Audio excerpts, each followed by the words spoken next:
In today's video, I'm going to teach you how to update Confluence page.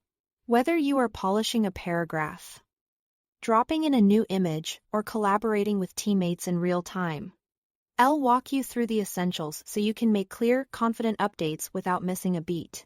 Start from your Confluence dashboard and open the specific page you want to update. If you have a lot of content, the search bar can quickly surface the page by title or keyword. And the page tree on the left helps you confirm you are in the right space.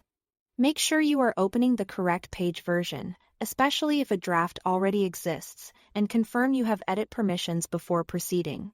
Once the page is open, enter edit mode. Click the pencil icon in the top right. Or simply press the E key on your keyboard. The page will switch into an editor and you'll see the formatting toolbar appear. If you only see options to comment, you are likely not in edit mode yet. So try clicking the pencil again. Now make your changes using the toolbar. You can edit text just like in a word processor.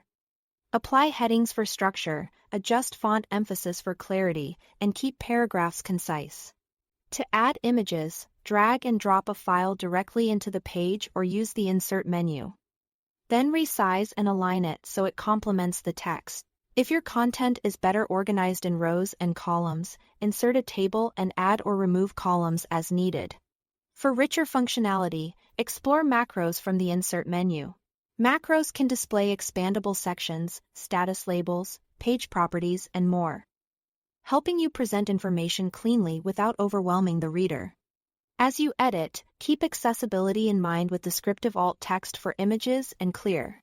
Confluence supports real-time collaboration, so multiple people can edit at the same time. You'll see their avatars near the top, and edits will appear live as they type. If you notice someone in the same section, communicate to avoid overwriting each other's work. And consider leaving context with an inline comment when something needs review. When you are satisfied with your updates, save and share them by selecting Publish or Update in the top right. Your changes go live instantly for viewers with access. If you are not quite ready, you can exit and your work will be saved as a draft, allowing you to return and finish later without losing progress. That's it. Thanks for watching.